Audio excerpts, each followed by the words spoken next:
ہمارے ہاں بڑے بڑے سمجھدار لوگ نفسیاتی ہو جاتے ہیں، بڑی بڑی سمجھدار خواتین نفسیاتی ہو جاتی ہیں۔ میری ساس باتیں کرتی ہے، میری نند باتیں کرتی ہے، مجھے فلانا باتیں کرتا ہے، مجھے فلانا۔ بھائی باتیں، جس کے منہ میں زبان ہے اس نے بات تو کرنی ہے۔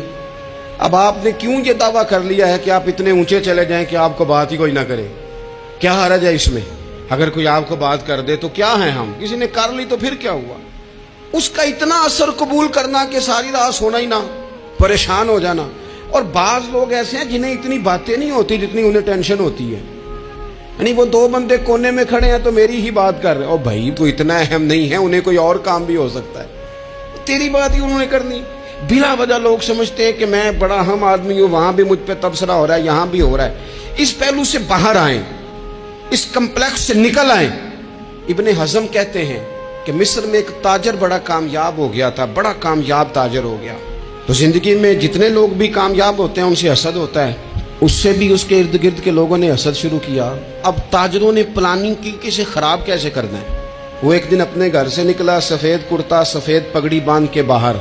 اب 5-6 لوگوں نے پہلے سے منصوبہ بندی کی ہوئی تھی۔ ایک صاحب اسے ملے، کہنے لگے ماشاءاللہ آج تو سفید کرتے پر سبز امامہ، سبز پگڑی بڑی ہی اچھی لگ رہی ہے۔ تو ہنس کے کہنے لگا لگتا ہے آپ سو کے اٹھ کے آئے ہیں، پگڑی تو میری سفید ہے۔ اس نے کہا چلو پگڑی تو سبز ہی ہے، باقی آپ نہیں مانتے تو آپ کی مرضی۔ وہ آگے بڑھا تو اب کیونکہ پلاننگ تھی تو ایک شخص اور ملا، اس نے کہا کیا بات ہے، سفید کرتے پر آپ کا پیلے رنگ کا امامہ کیا جچتا ہے؟ اس نے کہا یار کو خدا کا خوف کر۔ ہنس کے کہا کیا ہو گیا، تیری اینک کا نمبر تو نہیں تبدیل ہونے والا ہوا؟ اور بھائی میں نے تو سفید کرتا اور سفید ہی امامہ باندھا ہے۔ اب 2-3 لوگوں کی دفعہ تو وہ مسکرایا، لیکن وہ ڈھیر سارے لوگوں نے منصوبہ بندی کی تھی۔ وہ جب چوتھے کے پاس گیا تو اس نے بھی کہا کہ کیا بات ہے سفید کرتے پر پیلے رنگ کے امامے کی؟ اس نے کہا پیلا کہاں ہے؟ اب وہ غصے ہونے لگا۔ اب وہ چھٹے کے پاس گیا تو اس نے کہا جناب کیا بات ہے سفید کرتا اور کالا امامہ؟ اب وہ غصے میں اتنا باولا ہوا کہ پہلے ہنسا پھر رویا، پھر اسے سمجھ نہ آئی کہ دکان کا تالا کس چابی سے میں نے کھولنا ہے۔ بس وہ شام ہوئی تو اس بیچارے کو بچوں نے روڑے مارنے شروع کر دیے۔ وہ اتنی تکلیف میں آ گیا کہ لوگ اسے پاگل کہنے لگے۔ کیوں؟ اس لیے کہ لوگ منصوبہ بند، افواہ تھی نا کہ میری طبیعت خراب ہے، تو لوگوں نے حال پوچھ پوچھ کر بیمار کر دیا۔ لوگوں کی باتیں، لوگوں کے تبصرے، لوگوں کے کومنٹس۔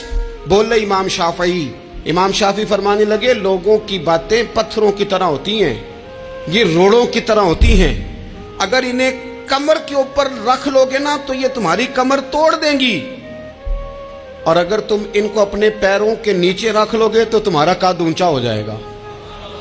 بس دنیا میں وہ لوگ پریشان ہوتے ہیں جو لوگوں کی باتوں کو کندھوں پر سوار کر لیتے، جو پیروں کے نیچے رکھے، جو پاؤں کے نیچے رکھے ان کا قد۔ وہ پرانے زمانے میں نا عارف رومی رحمۃ اللہ علیہ فرماتے ہیں کہ ایک بیل گائے گر گئی تھی کنویں کے اندر، تو اب وہ لوگ اس کو نکال تو نہیں سکتے تھے، تو انہوں نے اس طرح کیا کہ مٹی ڈالنی شروع کر دی کہ اب بدبو آئے گی، پریشانی ہوگی، تو اس کو بند کر دیتے ہیں اندر ہی کنویں کو، کنواں نئی جگہ پہ کھود لیتے ہیں۔ انہوں نے جب اس کے اندر مٹی ڈالی نا تو وہ گائیں جو تھی وہ مٹی جھاڑ کے تو مٹی کے اوپر آ گئی، انہوں نے پھر مٹی ڈالی تو وہ تھوڑی اور اوپر آ گئی، اور مٹی ڈالی تو اور وہ مٹی ڈالتے گئے اور گائیں وہاں سے کنویں سے باہر آ گئی۔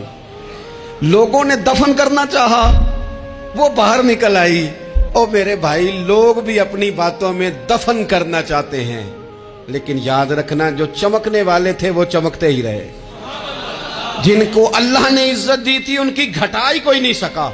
اتنی لمبی زبانیں کھول کے لوگوں نے صحابہ کے بارے میں باتیں کی، لیکن سورج چمک رہا ہے صدیق اکبر کی شان کا، عظمتیں دمک رہی ہیں فاروق اعظم کی، عروج ہے جناب فاروق اعظم کو، نگر نگر گلی گلی دنیا علی علی کرتی چلی جا رہی ہے۔